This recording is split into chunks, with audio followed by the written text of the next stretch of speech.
on CuriosityStream. He allows them their riches Putin has to be the richest of the rich. in exchange for their loyalty. The oligarchs have supported someone for president that they underestimate. The illicit affair between Russia's elite and the man who rules them on Putin and the oligarchs.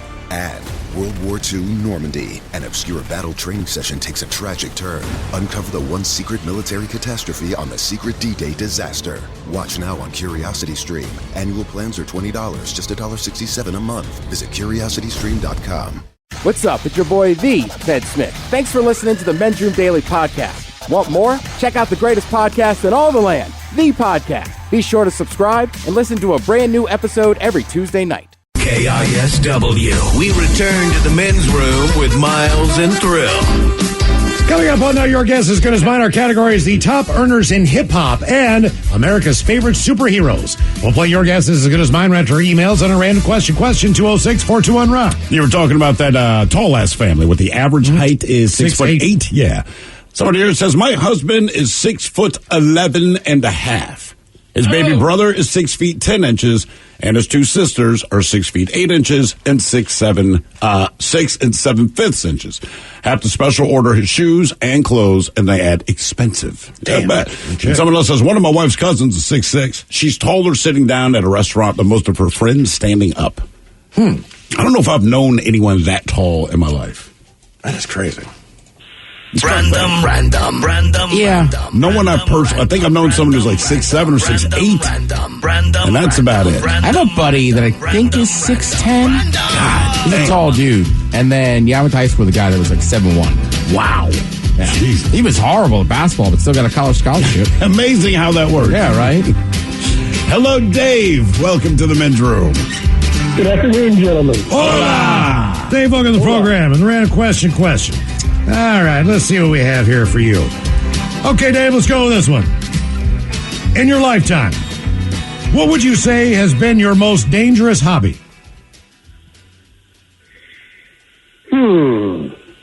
That's interesting. Well, thank you. We put a lot of time and thought into that. We did. I played sports throughout my whole life, so there's always a chance of getting injured playing sports. What sport in particular would you say was the most dangerous of the ones you did? I played men's fast pitch softball for 20-plus years. We went to the Nationals 3 times. That is dangerous. When you're talking about adult league, fast pitch, baseball, I know a handful of people who do it. And I still think they're certifiably nuts. Because unless you have really good vision, which I don't, and you still have really good hand-eye coordination, which I don't, then all these things, because you got to keep in mind, adult league is still aluminum bats. Right. That thing is coming hot off the bat. They don't play with wood, which they should. So it makes it, 10 times more dangerous than it should be. Yeah, and I always batted leadoff because I was one of the fastest guys on the team. And I had a coach early on when I started my career, when I was 20, taught me how to bat left-handed, so you got that extra step towards first base, Yeah, well, absolutely. That's why you're a leadoff hitter, because you probably got wheels. So the same thing held true. And I was at a tournament in Sacramento. I was about 39 at the time. And I remember laying a bunt down the third baseline to go to first. And my wife looks, what the hell happened to my husband? I tore my hamstring. Ooh. Yep. 39's about the age, man. It's either that or you're going to get hit in the back of the head with a ball coming to first. There's only a couple things that can happen in that play. My total right thigh just turned, blue. I still feel it to this day. If I go to, a big garbage, container to try and dump garbage in there, if the garbage is heavy at all, I feel it right away. Yeah. You need to get your wife to do it, man. Yeah. Because when I was growing up, I was convinced my mother had no upper body strength because it was, can you grab the laundry basket for me? Can you run downstairs and grab the vacuum and bring it up the stairs for me? And I always thought, man, I must be really strong. Now that I'm a parent, I get it. Mm-hmm. He's trying to get some cheap labor out of the deal. That is exactly what it is. That's all it is. I just thought you couldn't do it. I think sometimes when you think about hobbies, I know for a fact there's a couple things that I used to do that I will never do ever again. One of them is, think it's a great idea to get on someone's skateboard for a second. Don't. No, don't do that. Even if it's been a while and you know you've got decent skills, you don't. Right. You've lost them. depending on your level, mine is skiing. I know for a fact that I am not good enough and I cannot see well enough to be able to pull off any kind of situation in bad conditions. So in other words... But what diamonds do you go... Because you'll say, like, man, I'm not a good skier, but then you'll be like, well, I went on the Black Diamond once. Like, look, I'm not a good skier. I don't go to the Black Diamond. Here's another thing. You got to pay attention when you're up there. A left and a right turn can be detrimental to your life. I basically came down a mountain at Whistler on my ass and realized that this run had a name to it, and it was some dude's name, and it was also an Olympic... The portion I went down was part of the Olympic run. Now, I wasn't up at the top. But this is my point. But it was still technically a blue. But it was a blue-black. Right. Which means it was more black than blue. So know your level. That's all I'm saying, man. And like, I'll get out a mechanical bowl, but I will not go to the rodeo. And trees and just being able to turn and all these things that you should be able to do. I'm okay at it. But that's not good enough. Not for blue-black. Not for skiing. You need to be able to ski. And I'm just kind of trying to figure it out. And I'm too old to rip all my knees out. Or bash my head into a tree. Or do something as dumb as that. You're just kind of stand-up sledding. For the most part. Or on my butt. The reason we asked what's your most dangerous hobby. Sledding. There's one I don't do anymore. Not down city streets. On a pallet. I would at a ski resort. Yeah. But not, yes. Thrill, you're right. On a pallet was the worst call. Because it's not sledding. I'd be hard-pressed to sled down Denny again, period. Yeah, city street on a pallet. Like, everything about that says this ends with a hospital visit. Yeah, it did. A veteran rattlesnake handler died this past Saturday, hours after a snake bit him during a show in Texas. Eugene DeLeon Sr. He was bitten on the shoulder during a rattlesnake roundup event in Freer, Texas. Hey, I got a secret for you. It's venom. He was then flown to a Corpus Christi hospital where he died. I say crispy? I'm in Christie. I'm Corpus Crispy. Crispy corpse. I've been looking at chicken all day. I'm sorry. I'm hungry. Was that like 15 minutes before the show? Hey, Ted. Yo, what's up, Miles? What's the name of chicken place by you? Just the way you asked, I was like, oh, what's going on? Chicken. It's on my brain.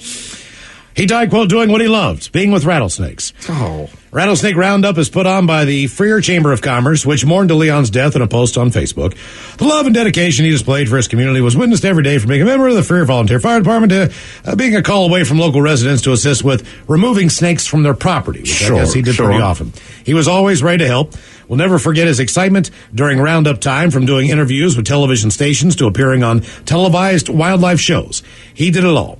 His sister said DeLeon had a passion for snake handling and handled rattlers for many years. He was well loved by those who know him. My family and I enjoyed watching him handle the snakes with ease, almost like he was simply dancing with them. He had a smile on his face and clearly joy in his heart. Freer is in the southern part of Texas, about 110 miles south of San Antonio. You have to wonder why they didn't have any kind of antivenom. That's the big question. Crazy. Right? If I said this to Mike, if I go to the mechanic and he could be rated the top mechanic on the face of this earth, and I bring my car, and he says, I'd love to work on it, I don't have any tools. Right? Well, then you're not going to do anything. Mm-hmm. Right? The doctor that has no tools, but they're not a really good doctor at that point. They're just another person. Boy, I wish I had these tools. I could help you. So you would think at an event specifically designed to wrangle venomous snakes, one of the things you might have is anti-venom. It's like a kitchen without a fire extinguisher. That's all. Right? If you go to any professional kitchen, there's a fire extinguisher. You don't hope something goes wrong, but you understand that things might go wrong. That is a little weird to me, man. Hello, Kyle. Welcome to the men's room. Hola, Bitola. Hola. Kyle, welcome to the program. Random question. All right, Kyle, let's go with this one. What do you like or enjoy that is kind of hard to find? Sometimes it's available. Oftentimes you're lucky if you find it. Jolt Cola. Anything out there that, you know what I mean, you really, really like, but it's not always available? Yeah, I really like a bunch of different kind of Cadbury's chocolates. Really? How many different kinds are there? Like, have you ever heard of a Crunch Bar or Crunchy? I have not. Crunchy? From Cadbury specifically? No. Oh, yeah. Yeah, it's got like honeycomb in the middle with milk chocolate around. It's delicious. Get them over in Ireland all the time. I was going to say, where did you develop this love for the Cadbury candies? So were you living in Ireland? I'd go over there for the summers as a child. Yeah, my dad's from there, so I was lucky that way. So Well, that's the thing with Cadbury is like we always think about the eggs. Right, because the only time you hear Cadbury in the States, for the most part, is Easter, right? So I got to think Easter is like a golden time for you in the Cadbury world. Oh, well, I mean, I'm not the biggest fan of the Cadbury cream eggs. So that's what I'm saying. Okay. I can't stand the cream eggs. I can't but either. the mini eggs are delicious. I've had the crunchy bar he's talking about. Like, right, their chocolate is phenomenal. We just don't get enough of it over here outside of the egg. Yeah, I was going to say, I don't know that I've had a Cadbury product that's not the egg, which I'm also not a fan of. Have you had the mini ones? No, because in my mind, so good. they're just like a smaller version of the big one, so I'm already not liking it. You know what I mean? Correct, but you're wrong. It's solid chocolate. There's nothing inside that egg. Okay, that's a game changer. You're like, it's a mini version. It's like, they do say mini eggs, but there's nothing inside, just chocolate. It's almost like a M&M egg. All right, so how many times a year do you get to enjoy the Cadbury products that you enjoy most? Usually I'd have to go find them at like Three Lions Pub in Redmond. They have a little pantry. You can find some stuff there, but they don't always carry it. Okay. Damn, That that's or a the tough Flake one. Bar. I think Have you had the Flake Bar? don't believe Flake so. bar. Pull it up, Ted. I'm looking at their products right now. I'm not sure what it Did you looks go like. after it when you were in London? Did you start? Oh, yeah. I've had one of those too. Well, that, and then I have a couple buddies that live over there, so they'll All right. send me stuff. Okay. I think mine's all in the crab world. I went looking for blue crab this weekend at a place that I heard had blue crab. Of course, they did not have blue crab. And It was why? sold out. It was still great. They just didn't have blue crab. Well, and what did the guy tell you? People really liked them. They sold out of them. Like, yeah, people do. There's a thing called a crab chip that you can get from Hers or Utz. So Ted, you've got you've got some that somebody brought back for you. I relish in one or two of those bags a week if I can because they're delicious. I love a soft shell crab. Mm-hmm. I saw where Thrasher Sushi has a soft shell crab. Okay, So I want to get there and try that for sure. Trappers Sushi. Okay. Thrasher Sushi. Thrasher Sushi. Thrasher's a I was French thinking fry French joint. fries. I know. Well, most people do. It's called a spider roll. Is that soft shell? Yeah, that's what I'm saying. You can get a spider roll. Like, I had a spider roll last night. When's the last time you just had a soft shell crab sandwich? It's probably been 3 or 4 years. Yeah, There's one place I used to go that would they would sell them in like a po' boy. Oh, God damn. Found crawfish though and had to get a bunch of those. That was pretty good. I guess it's mostly food. The reason You why don't say. Yeah. What do you like that's hard What to about find? golf courses? Well, they're pretty easy to find. I guess you're right. You can find a golf but you go course. to some specific ones that are like destinations for people. I do. Yeah, I do. I definitely. I don't like to make it easy on myself. I want to punish myself as much as I can. The reason we asked, what do you like that's hard to find? DJ Khaled has a message from McDonald's. Why is it so dang hard to find a Happy Meal? He was out with his 5-year-old son, Ashad, and they were looking to score a Happy Meal for Happy Meal Saturday, if that's even a thing.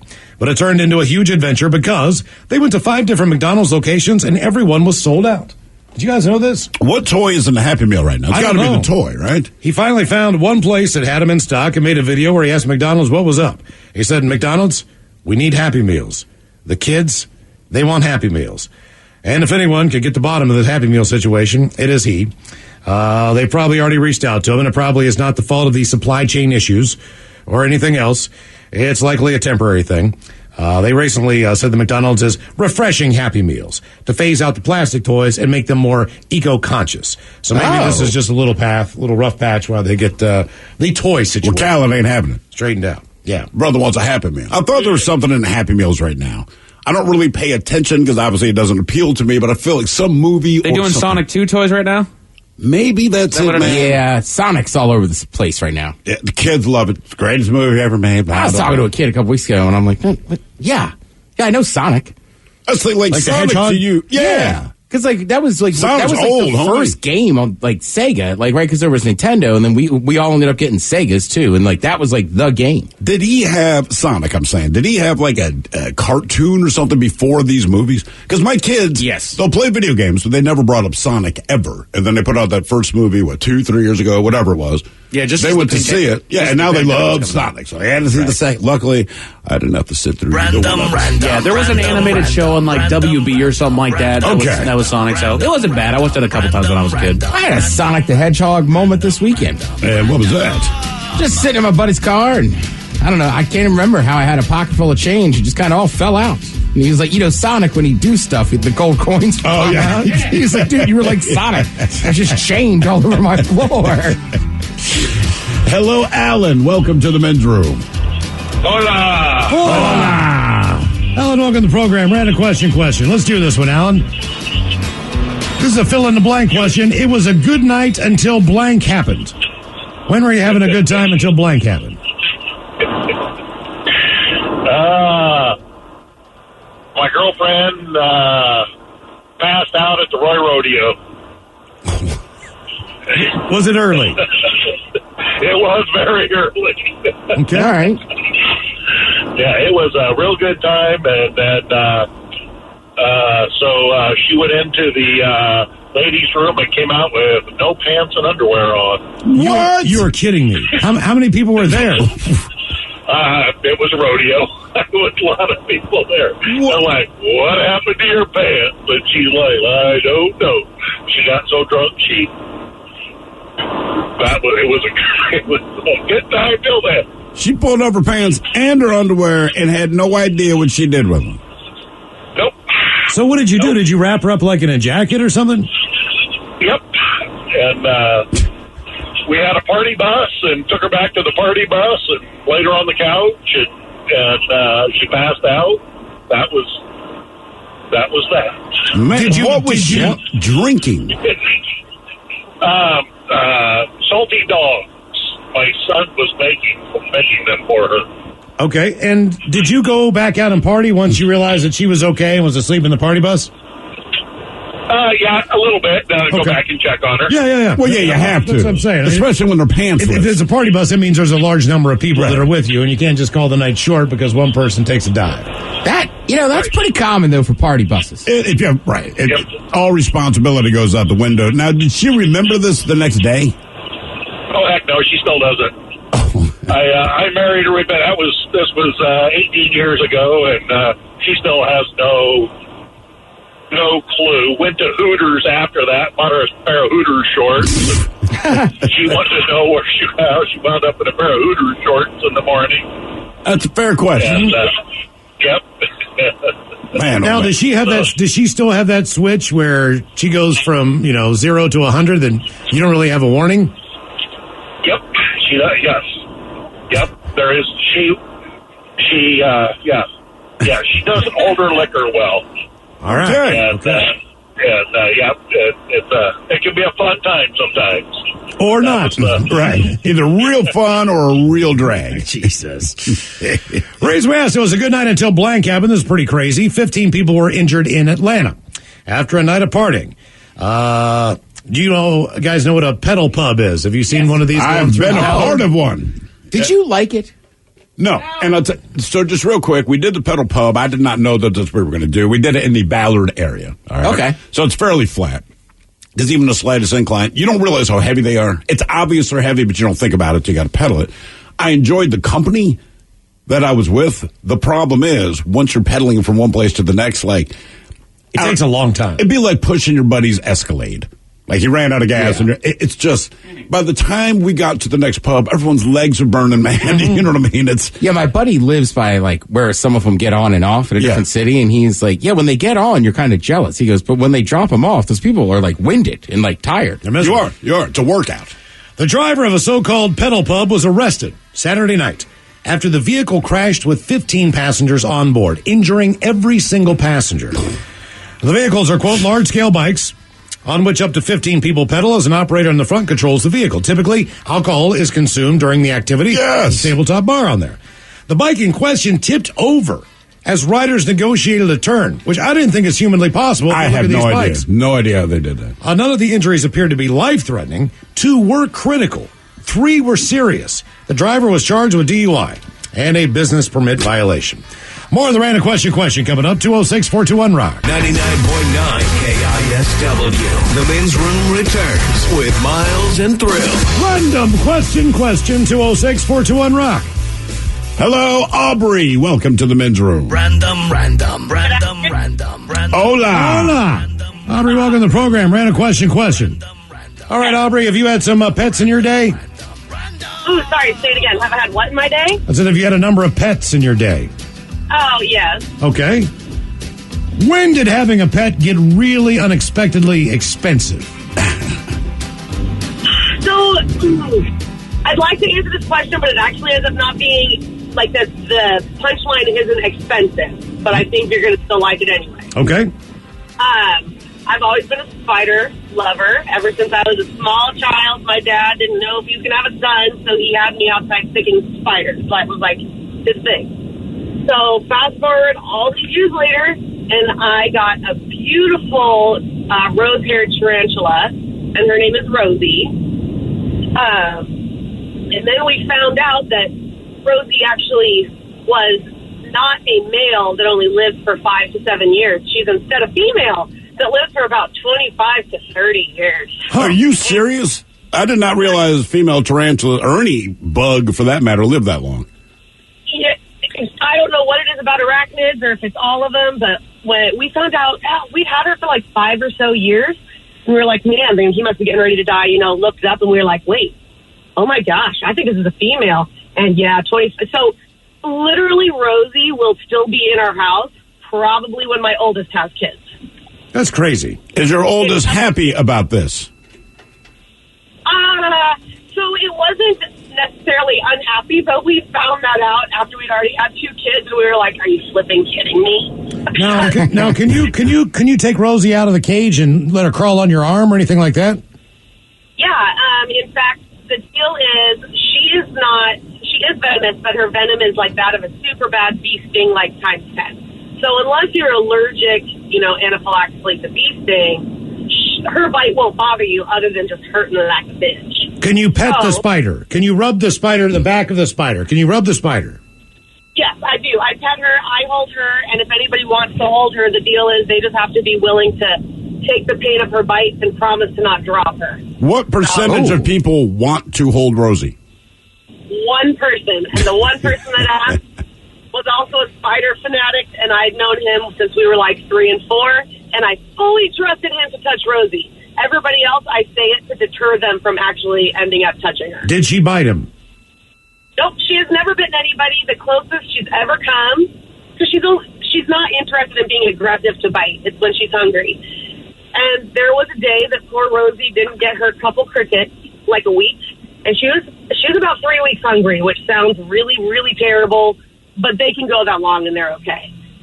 I got my fingers a little close to her webbing on the ground because they're very tunnel vision, so they just feel for their crickets. And the way that she jumped at my finger to eat it, I about came unglued. I've never seen something move so quickly toward me in my life. Have you ever had a cricket? The worst thing that you can do is be on the East Coast. I don't even know if you know. Crickets just somehow end up in your basement. Right. And there's like 500 of them, and you can't, and as soon as you turn the light on, they shut up. They go quiet. Have you ever lost a cricket in your house?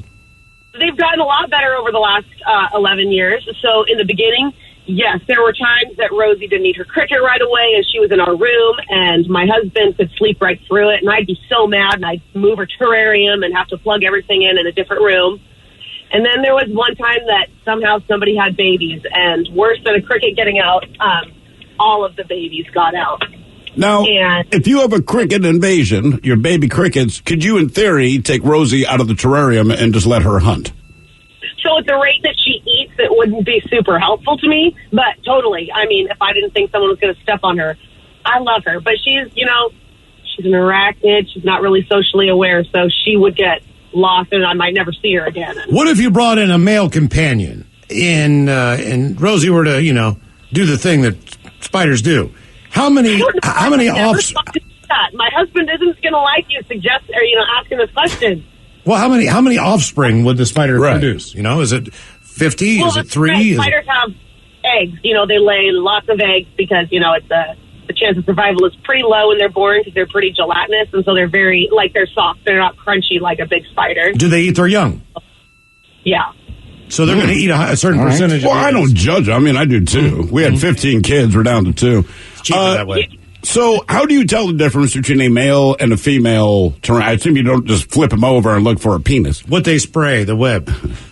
Size, mostly. So Rosie is I mean, so I'm 34. I'm full grown. So the size of my hand, her leg span is about halfway out my fingers. Nope. So she's about as big around as a silver dollar, and then her legs go about halfway to my fingertips.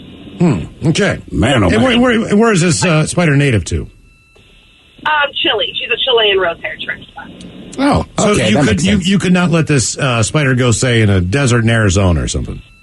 You know, I don't think so, because I'm really not a poor spider keeper, but after having 3 kids, there's been times that her terrarium hasn't been kept, as dry and as hot as it should be. So she's really climatized to us, I think, honestly. I don't think she would do well if I just let her go. Okay. All right. Who do you think would do better if you drop them off in the Sonoran Desert? One of your 3 children or Rosie? Depends on which children you're at. Which child. Okay. All right. That's how I said. No, that's an interesting pet, for sure. Yeah. I don't know if I could go 20 years deep, man. Reason we asked, when did having pets get expensive? This is an interesting thread here that was found on Reddit. Some woman went on there and told the story of how her dog, unfortunately, and you know the story, kept passing gas. And the smell was so bad, she was worried that the dog probably had some type of medical issues. She compared it to the smell of rotten eggs and took him to the vet to see if something was wrong. The test that came back, though, kept coming back clean. So even the vet was stumped. He couldn't figure it out. They changed the dog's diet. That did not help. But then 5 weeks and several $1,000 later, she found out what was really going on with her dog. It turned out her husband was the one laying all those biscuits, and he blamed it on the dog. Now, she was pretty angry at this point. She kicked him out of the house for one and told him he had to pay half of the veterinary bills. It was her dog, apparently, so she was the one who paid up front most of the time. I see. Most people think that he should have paid for all of it, though. However, in the end, guess who gets to go to the doctor? She made him go to the doctor. And guess what? He's the one that had to change his diet. Yeah, you think? And the things that he was eating, because something obviously wasn't sitting well with him. I do remember years ago dating this chick, and she wants me to meet her friend and her friend's husband. Her friend's husband, he's a good old country boy, man, and we go to his house. Real nice guy, and they had this little dog named Angel. And I can't remember what kind of dog it is, but it's some breed I've seen before, whatever. So little Angel's about the size of a loaf of bread, and Angel's running around, and he loves his dog. So I asked him the story of Angel, and he's like, well, actually, this is Angel too. And I can see his wife gets this look on her face like this is a sad story. So I'm like, God damn it, Brad, I stepped in it. But he's now going to tell me the story. She says, man, I had Angel, same kind of dog, generally the same time. I love that dog, man. And I was backing up my truck, and I felt something go gook gook under my tire. So I rolled forward, and it went gook gook again. And I opened my door, and there's Angel, man. She's on the driveway behind my truck. I didn't know she was there. I'm like, sorry, man. Sorry. He's like, no, man, like her gut shot out her butt. Oh. Yeah, I mean, that's what he's telling me. So I'm just trying to be cool. But he's getting all graphic, so he's like, little Angel's there, man. Her guts shot out her butt, but like they're still connected, and they're all in the driveway, man. So I scooped her up real gentle and wrapped her in a blanket, man. I drove her to the bed. I mean, I'm going lightning fast. I'm going lightning fast. I want to save my dog's life, man. I felt so bad. I ran over my dog twice. I'm like, no, man. I get it. I understand. I get to the vet, and the vet says, well, hey, she's taking a bit of a beating, man, because you drove over her twice, but we can save Angel's life. And I'm like, oh, thank you, sweet Jesus. Now, the surgery to do this is going to cost upwards of $20,000. So the vet says, we can put her down for $200. It was tough to say goodbye to Angel that day. And I'm trying, he's not joking, man. So I'm trying so hard not to laugh. It's like, it's a real sad day. I'm like, so it wasn't $20,000 worth of love. No, sir. It's just, I was like, okay. Random. Welcome to the house, Angel 2. Hello, Marissa. Welcome to the men's room. Hello. Hola. Marissa, welcome to the program. Random question. Let's see here. Okay, let's go with this one. What were you accused of, and was the accusation right or wrong? What did someone accuse you of, and were they correct in their assessment? All right. Or were they completely wrong? Back in high school, before I probably should have been legally driving. Wait, what age were you? Got a ticket for a traffic violation. Well, what was your violation? I was super stoned and I had no idea. Jesus Christ. Were you of legal age to drive? I shouldn't have been, but he just let me drive off. So he didn't ask he didn't ask for your driver's license or anything? No, he didn't seem to really care. Hey, what was his major concern? He was just concerned that something about a turn that I didn't signaled but went the opposite direction. That's a stoner move right there. All right. And what did he tell you? Just to pay attention to what you were doing and get it together? We had just finished fully hotboxing my car. Super paranoid. So he was right in his assessment to pull you over. Absolutely. He must have got a call in the middle of that stop, because I can't imagine not taking a driver's license, not asking for insurance. The smell of weed. Bunch of high school people who are not supposed to be in the car together at that age. If you are too young, you're not supposed to have your friends with you. So the good news for you is somebody got shot in the time that he was talking to you. Was this in Alabama? Where was this? No, this was in Kirkland. Oh, Kirkland. He was probably just wondering where the cocaine was then. Yeah. That was just weed. They're fine. Yeah. Let them go. I hadn't gotten to that point yet. All right, we know what you do now. All right, I dig it. Grew up in Kirkland. Sure. Gateway drug, yeah. Mm-hmm. Why does everyone here talk so fast at the bar? I know. It is. It's one town. It is one town in this area. I'm not saying that there's not people out there who do it all over, but if you want to go to the home of cocaine in the Pacific Northwest, you go to Kirkland. Yeah, there's money. Yeah, there's cocaine. There's money in white people. Are busy. There's money on Mercer Island. There's money in Bellevue. There's money everywhere. Yeah, but Mercer Island's a slower speed. Kirkland's got cocaine. Yeah, Kirkland is working folk. Yeah. I make money. I got a job. Goddamn right, I worked 18 hours straight. No, I'm sure Mercer Island on Seafair weekend there's something floating around. Sure. No. Because they took the boat from Kirkland. Should say that on the side. Welcome to Kirkland. You need any blow? We got it. Here's the number. Let's call this guy. It's not even funny. They put it up like real estate agents. I wish it was a joke, but it's My not. name is Steve Hill. Looking for real estate? Cocaine? Call. I've spent a decent amount of time back in the day hanging out over there. My biggest issue was always just we got to keep doing shots. Right, but I'm not on coke. Right. I'm just you have energy. Right. I do not. I don't. I need sleep.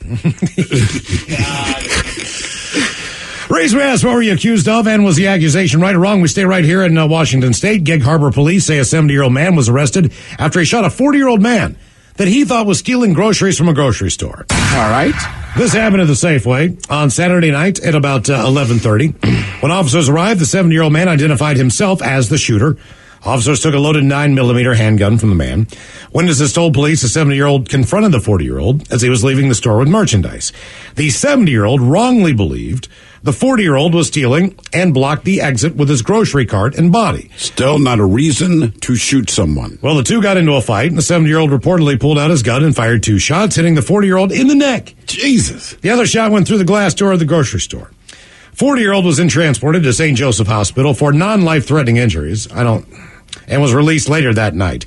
The 70-year-old was booked into Pierce County Jail on 1 count of assault in the first degree. Again, even if the guy were shoplifting, and he was not, but even if he was, I don't feel like shooting a shoplifter is the way to go. Yeah. And one more on the accusations, right or wrong. A man tried to kill 2 contractors who came to his house to install internet and TV services because he thought one of them took his dog.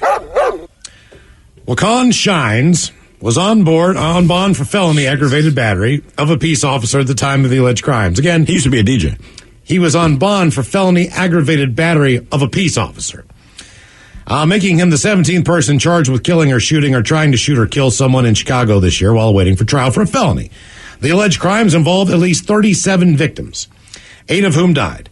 The aggravated battery charge stemmed from an incident in Mount Greenwood in a pet store in October. Shines allegedly walked up behind a female employee and brushed his groin against her butt after she refused to give him her phone number. That'll do. That's the trick. She called police and asked them to remove him from the store. Well, Shines fought with a cop and injured the officer's hip by knocking him to the ground. He fled the scene, but investigators eventually tracked him down by running the vehicle's plate. On January 22nd of this year, an AT&T technician went to Shines' home to install TV and internet. The tech began working and called for another installer to help with the job. Well, before the second tech arrived, the first installer heard people in the house talking about a dog. Shines, 23, accused him of taking the dog, then held the man at gunpoint and ordered him to look for the dog. Well, the technician crawled around on the basement floor looking for the dog until Shines allegedly demanded to see the interior of his work truck. Well, after searching the vehicle, while Shines held the technician at gunpoint, they returned to the home and Shines put a gun to the man's head, allegedly telling the tech he had 10 minutes to find the dog or he would kill him. Jesus. Moments later, the victim saw an open door and made a run for it. Upon reaching the alley, he searched for an empty building to hide. But that's when the second technician arrived to help with the job.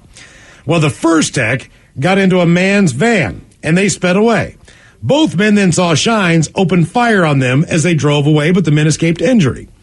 Shines then got into a vehicle and chased after the men, but the victims escaped by running red lights and sought help of the 5th District Police Station. Right. Prosecutors also charged Shine with a separate sexual assault charge. The allegations stem from an assault of a 14-year-old girl that happened 2 months prior to the pet store incident. How was he out? I have no idea. God damn. This is Chicago. He is charged with 2 counts of attempted first-degree murder, 2 counts of aggravated discharge of a firearm, aggravated armed kidnapping, all the above. Good times. You think he even owned a dog?